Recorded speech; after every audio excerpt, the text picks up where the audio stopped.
with me. Thy rod and thy staff, they comfort me. Thou preparest a table before me in the presence of my enemies. You anoint my head with oil. My cup runneth over, and surely goodness and mercy shall follow me all the days of my life. And I will dwell in the house of the Lord forever and ever. Amen. Assalamu alaikum. It's Friday. Juma Mubarak to all our Muslim brothers and sisters. Welcome to Johnny's Bite. Congratulations to Professor Ransford Yao Jampo. Yesterday, the University Teachers Association of Ghana, Legon, held an election. He won by an overwhelming 93.3%. Can we see Professor Jampo's photo on the TV, please? And he says that going forward, he will not hate to fight, but I mean, and all of that. Professor Ransford Jampo, congratulations to you. He's been a regular on our shows, on 3FM, on TV3, and all of that. So, Professor Ransford Jampo, thank you. Maybe this weekend you take me to Kubiasis where we can go and celebrate your victory. 93.3. President on the campus of the University of Ghana, Legon. Now, yesterday I also mentioned to you how we have a situation where our Committee of Chiefs of Staffs are meeting in the Republic of Ghana. The meeting went on yesterday, went on today. The understanding we have is that the decision has already been reached to go into Niger. What meeting is here is the protocols and the pledges that people can make and how they're going to get into Niger and all of that. At that particular meeting, the Minister for Defense, the Honorable Dominic Nitiwul, he spoke with the Chiefs of Defense Staff. The Minister for Defense, Dominic Nitiwul, he spoke to the Chiefs of Defense Staff and he was asking them to stay true and loyal to the presidents and the governments that they work for. Listen to him. If presidential guards in Guinea and Niger take hostage their president, nobody in West Africa is safe. That is why I urge you to continue to be loyal to your heads of states. Johnny's Bite. I urge you to continue to be loyal to ECOWAS directives and give effect that the days that coup d'etats enjoy the support of our people are over. That was our Minister for Defense, Dominic Nitiwul, because he was the landlord, so he had to speak. And in speaking, he asked that the military men stay true and loyal to democratically elected governments. I wish that he would have added that democratically elected governments should also stay true to the people. I also wish that he had done that. Because you see, all of what we are doing and we're using a Nigerian cover-up, if you like, that we want to go and ensure that there's democracy and discipline and decency and decorum in Niger. But have African leaders demonstrated the same thing? He's asking the military people to be loyal because he may not be too sure which other chief of defense staff may be harboring ideas of a coup d'etat or a takeover in his head while they were in that meeting. So he was telling the people to be to have fidelity and also to be loyal. Will he be able to stand before the presidents of West Africa to tell them also to be loyal to the people? Because most of the presidents and the governments have not been loyal to the people. Promise and fail. In Ghana, we have been told about gold for oil. That we're going to trade our gold, add some money to it, and that we'll go and buy cheaper fuel, which will make fuel cheaper at the pumps. Diesel is expensive. Petrol is expensive. LPG is expensive. Even kerosene for the poor is expensive. So, do we still have the gold for oil policy running? And if we have the gold for oil policy running, why is our fuel still going up and up and up? I'm talking about a liter of fuel selling beyond 13 cedis. Kerosene, even for the poorest of the poor, is up. It's actually even much more expensive per liter, more expensive than petrol and diesel, kerosene. So I wish that the Minister for Defense would have also told our democratically elected government that they have to be loyal to the people. Take, for example, in Ghana. Nana Addo Dankwa Akufo-Addo promised us, and I want you to do a simple thing for me while this stream is on, both on 3FM 927 on Facebook and on TV3 Ghana on Facebook. I want to do a simple thing. We want to do an analysis of what the One District, One Factory initiative, which was a flagship promise of Nana Addo Dankwa Akufo-Addo, how it has fared. So under this stream, kindly tell me your district and tell me whether you have a factory there or not. If you have a district and there's a factory, you put your district, say Garu Timpani, and then there you say, oh, we have a chocolate factory, Garu Timpani. Then tell me, oh, Adaklu, we have a ceramic factory. So put your district there and tell me the factory that the government has been able to put there under this stream. Tell me your district, tell me the factory. That's all I'm wanting. If there's no factory, tell me your district and tell me there's no factory. And if anybody else knows that, oh, this district, for example, has a factory, you are free to correct the person. No insults. Just tell me your district and your factory. Now, Nana Addo promised one district, one factory. What are the objectives of the one district, one factory? Let's see the objectives. It's there. It's the clippings of the objectives of the one district, one factory. The objectives of the one district, one factory initiative seeks to achieve the following. 1, add value to the natural resources of each district, right? Add value to the natural resources of each district and exploit the economic potential of each district based on a comparative. Can we see it? Please roll it up for me so that we can see it. I want to see this clearly. Add value to natural resources of each district and exploit the economic potential of each district based on its comparative advantage. Ensure even and special spread of industries that will stimulate economic activity in different parts of the country.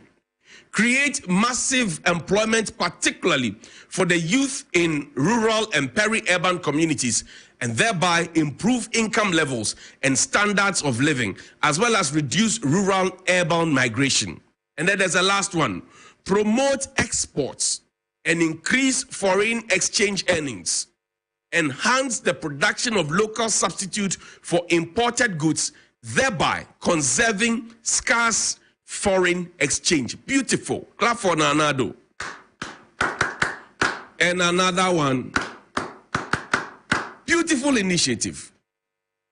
Now today, there's no, we have gone beyond rural-urban migration or rural and peri-urban migration. This morning, I challenge you, go to the US Embassy. Go to the Canadian Embassy. Go to an embassy of your choice, where their GDP is good, where their inflation is good, where people are assured that they can have jobs.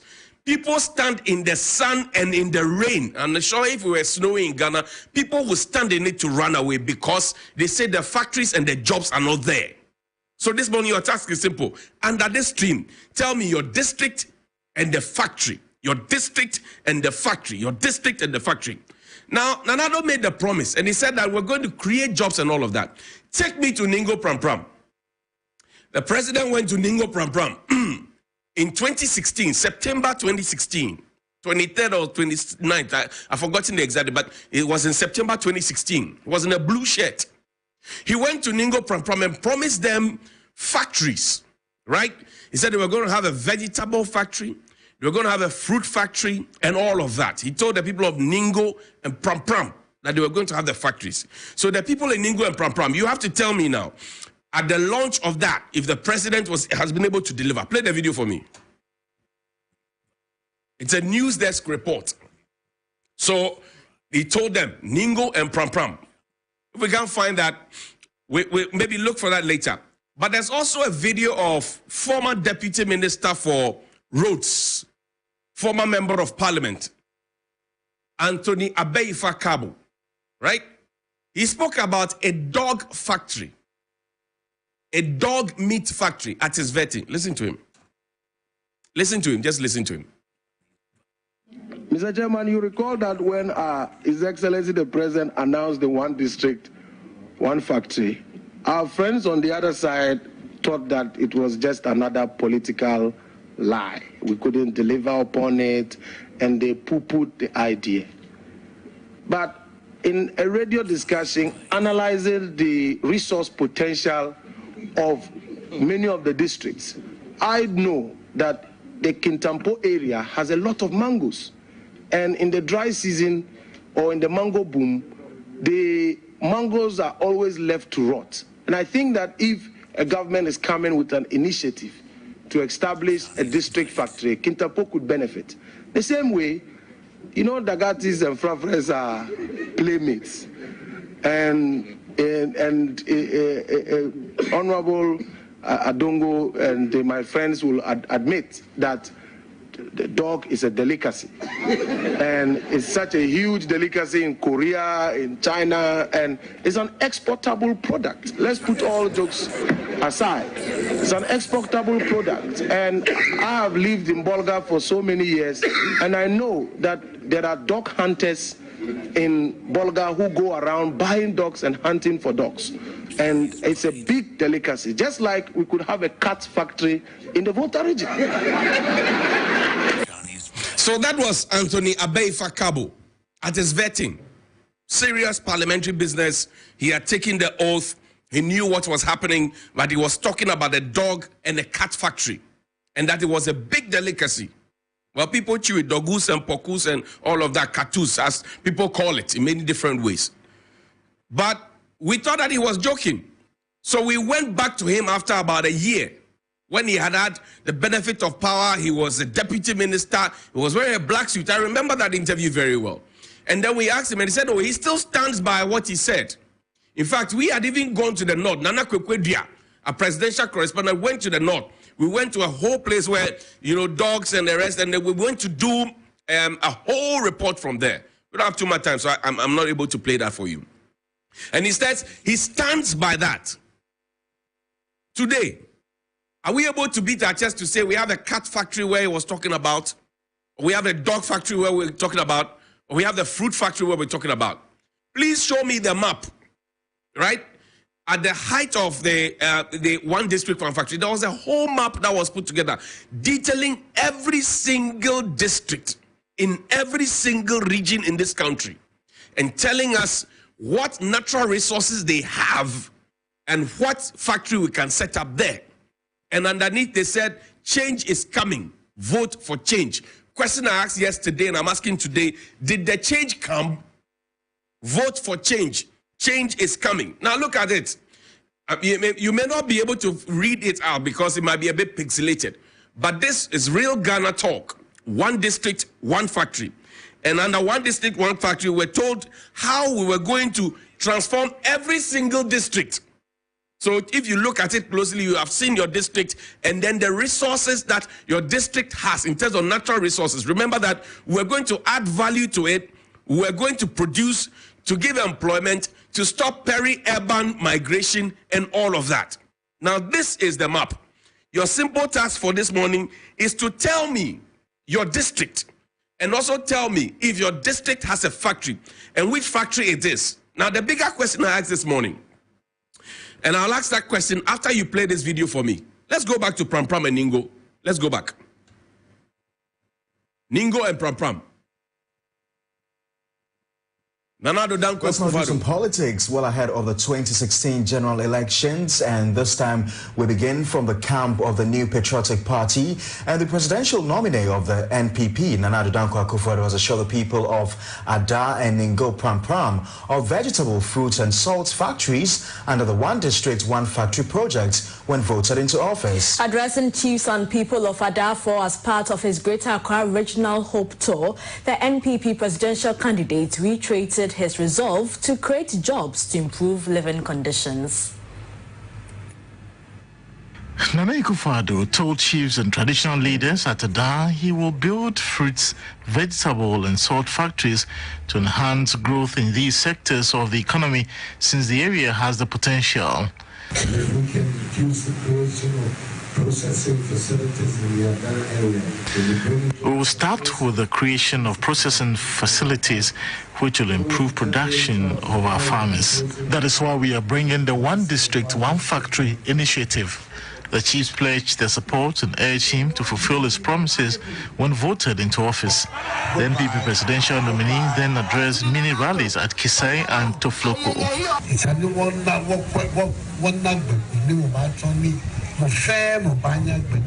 We will bring out policies to ensure every child is in school. You have to be able to go to school to get a discipline and some standing. The only way you want school be up to secondary school level to make it free. At Ningo, the chiefs urged Nana Akufo-Addo to ensure peace before, during and after the elections. At a rally in Prampram, the NPP parliamentary candidate Sylvester Tete urged the people to reject the NDC and vote for the NPP to ensure development and job creation in the area. And that was a rally. Ningo Prampram Adan, fruit factory, vegetable factory, and all of that. Ningo Prampram, do you have your fruit factory? Do you have your vegetable factory? Do you have your salt factory? It's the question I'm asking. And so far, the messages, if you go on and you're on the live stream, you see how many people are representing their districts and how many of them are telling you that they do not have factories. They may be telling lies, and that's why I'm urging my friends in government. And usually I know that people in opposition, people in government, civil society organization, other media personnel, all manner of persons watch Johnny's Bite. So it's a platform that we can correct ourselves, say, oh, you are telling lies. I mean, there's a factory here, you are telling lies, there's a factory in Ododo, and all of that. Because Nana Addo Dankwa Akufo-Addo said that critics of my campaign promises are being shamed. The president said the critics of his campaign promises are being shamed. Nana Addo, let's read the story. Critics of my campaign promises are being shamed. It was carried on City. Now, as a story by Ernest Ahimfo, October 7, 2021. That's the second term. Now, the president said this when he launched a shoe factory. The president, Nana Addo Dankwa Akufo-Addo, has taken a swipe at persons who doubted promises he made to Ghanaians during the build-up to the 2016 elections. According to him, such persons have been put to shame, right? Because he has largely fulfilled his promises. So this morning, I'm asking a simple question. One, the promise of 1D1F. And guess what? The 1D1F initiative, as was promised by the government, was supposed to be government putting up factories. Don't get it twisted. It was supposed to be government putting up factories right from scratch. It was not a concept of government partnering private people to put up factories. That concept of government partnering private people to put up factories came later, just as we were told that it was going to be gold for oil. Subsequently, we were told that it is gold and cash for oil. So the government has demonstrated over time that they'll tell you one thing for you to get your buy-in. Once you give them your buy-in, they will alter it and then tell you that this is the new direction we're going. One district, one factory will build factories from scratch. That's what the government says. Later, they got into power and it says, look, we'll do public-private partnership. And even that people have had concerns that, look, there are factories that we have known since TTT. Then you pick those old factories, you repaint them. Because I grew up in Abosoka, we have something we call paint maminto. Six Tools has an old car part. It is not properly functioning, but then we pick it and we polish it, we paint it, spray it, let it look nice, and then we present it to the people as if it's a new thing. The second concern that I want to raise this morning is that if indeed we have all the over 100 or so factories that the government always tells us that we have, what has been the impact of those factories on the lives of the people? What has been the impact of those factories on our economies? What has been the impact of those factories on our foreign exchange and import substitution? What has been the impact of those factories on our industrialization drive? It's a question that any economist will ask. I am not an economist. I'm asking from a common sense point of view. That you say you have factories and that the factories are supposed to represent, as I showed you the objective, are supposed to replace the items that we readily import, right? So now, for example, what has been the impact if you say you have a chocolate manufacturing factory? What has been the impact? How has it cut down our importation of chocolate? And how much has it saved us? And how is it serving the people? And are people choosing that over the imported chocolates? That's all I'm asking. If you promise the people that you're going to have a watermelon factory, for example, juice factory, have you started producing, or is it just the signboard that is there? And yesterday, when I put this on my Facebook page, people started showing me signboards that were there, how a pump and pageantry money was spent to do it. And then now the signboards are lying flat on the ground. Like the policeman said, your arguments are fall flat. So this morning, I'm asking a simple question. Represent your district, even after this stream ends. Represent your district and tell me which factory your district has. If there's a factory there, maybe you want to tell me, because it's also supposed to create jobs. So you know a brother or a sister who is working there. It's not all about criticizing government. If government has put up a factory in your district, praise them. Nothing prevents you from praising your government.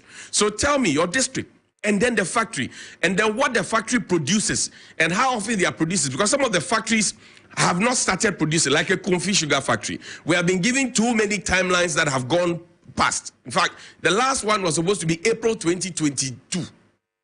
After a failed one in 2021. We are still yet to produce any sugar from Commander Sugar Factory, sorry, not a Kumfi, Commander Sugar Factory. And the other time I saw some people and asked them where a Kumfi juice is, because I developed a taste for it when it was Eku juice and all of that. So now the question is, on my dining table, I need to have the basic elements on my dining table being produced by factories here, so that in that way we don't spend money that we say we don't have to go and import those stuff, and then it will not weigh on our dollar. So this morning I ask a simple question. Where is your district? And where is your factory? If there's a factory in your district, applaud the government. If there's no factory in your district, you have a duty to remind the government that you promised to give me a factory in my district. Like the people of Ningo, Pram and Adan spoke to chiefs in most of the cases.